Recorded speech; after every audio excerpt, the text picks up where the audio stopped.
रात भी लकड़ी छोड़ा तू अखबार पढ़ा सुना जनसत्ता ने निकाला है अंग्रेजी है नहीं हिंदी है।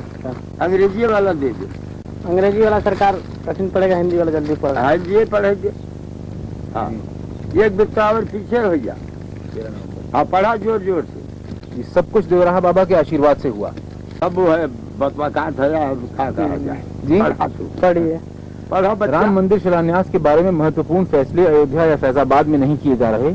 ये फैसले लखनऊ या नई फिर दोहरा के पढ़ा इसको ऊपर जी। राम मंदिर शिलान्यास के बारे में महत्वपूर्ण फैसले अयोध्या या फैजाबाद में ऊपर से पढ़ा। अच्छा अच्छा जी।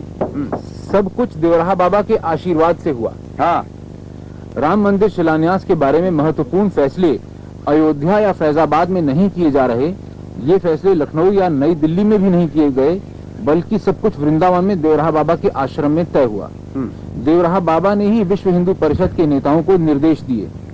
पिछले हफ्ते 1.5 घंटे की बातचीत के दौरान उन्होंने राजीव गांधी को भी निर्देश दिए। इसके बाद भी राजीव के दूत लगातार बाबा के संपर्क में रहे। अयोध्या में वही हुआ जो इन बैठकों में तय हुआ। तो आपने राजीव वो बकवास है पढ़े के धजे। अच्छा ठीक है, पढ़ा वही से जी। राम जन्मभूमि मंदिर के प्रबंधक न्यासी अशोक सिंघल ने जनसत्ता से बातचीत में माना कि देवराहा बाबा एक धार्मिक महापुरुष हैं जो हमारे हर कदम का मार्ग निर्देश करते रहे हैं।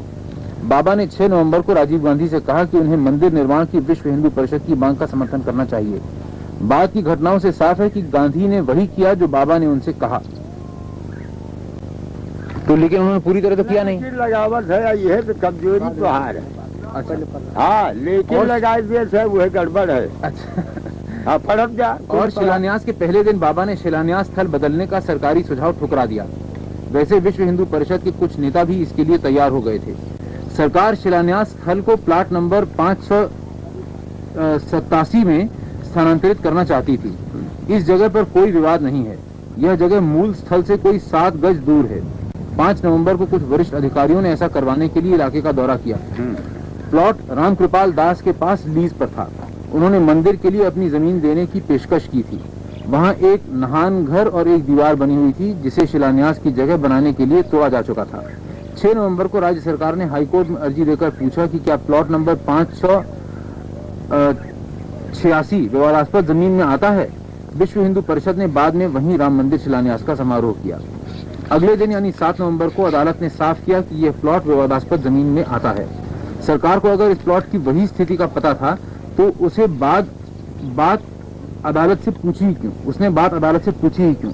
प्रशासनिक अफसरों ने बताया कि इसकी एक वजह यह थी कि शिलान्यास की जगह बदलने के लिए कानूनी दबाव बनाया जाए। अगर विश्व हिंदू परिषद इसके लिए तैयार हो जाती तो कोई समस्या ही नहीं थी।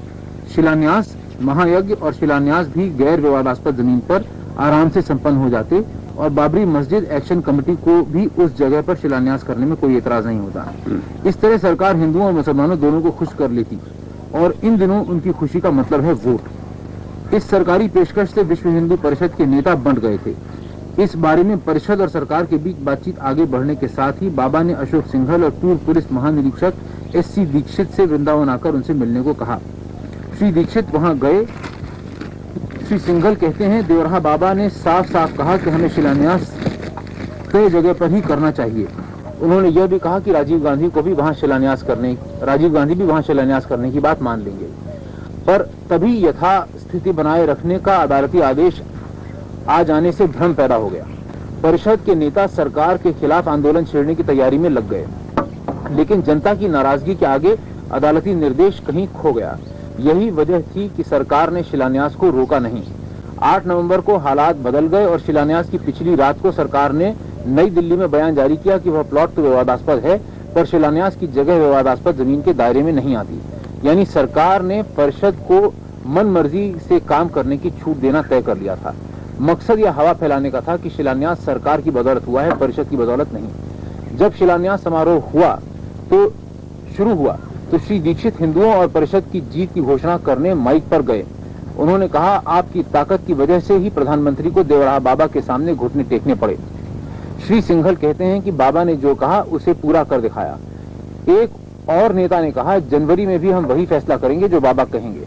तब तक विवाद का मुद्दा यह रहेगा कि शिलान्यास के लिए हिंदुओं ने सरकार को मजबूर किया या सरकार ने खुद हिंदुओं को यह भेंट दी। अब आप बताइए कि क्या है बात। हाँ बताइए। अरे महात्मा अखबार और ले ले। अंग्रेजी अखबार पढ़ सकते?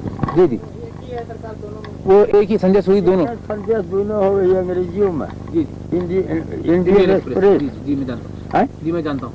जाने हो? जी जी, इंडियन एक्सप्रेस। हाँ बस वो जाने थे।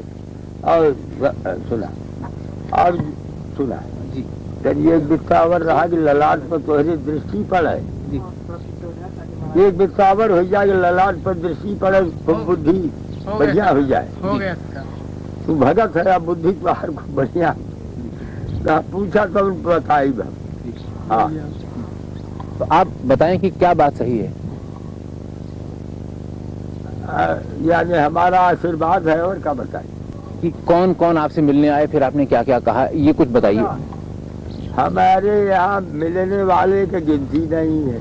और सरकार ये इसमें राजीव गांधी, बूटा सिंह, विश्व हिंदू परिषद, इन लोगों में से। नहीं देखिए, विश्व हिंदू परिषद वहाँ जाकर के महाराज जो उपदेश दिए थे। अरे साधु तुम मत बोलो, नहीं तो पूछेंगे, तुम मत बोलो। वो कागज वही जो श्रीश भगत को उपदेश हुआ था वहाँ छपवा कर के दिए, बोल दिया। बस जा जैसे पढ़ा भाई। महाराज उपदेश दिए थे। हाँ यही के पढ़ भाई। यहाँ आए थे 8 तारीख। पढ़ भाई पढ़। महाराज जी ने ही उपदेश दिया कि काल रुकना नहीं चाहिए। हाँ बोल कर पढ़ लीजिए।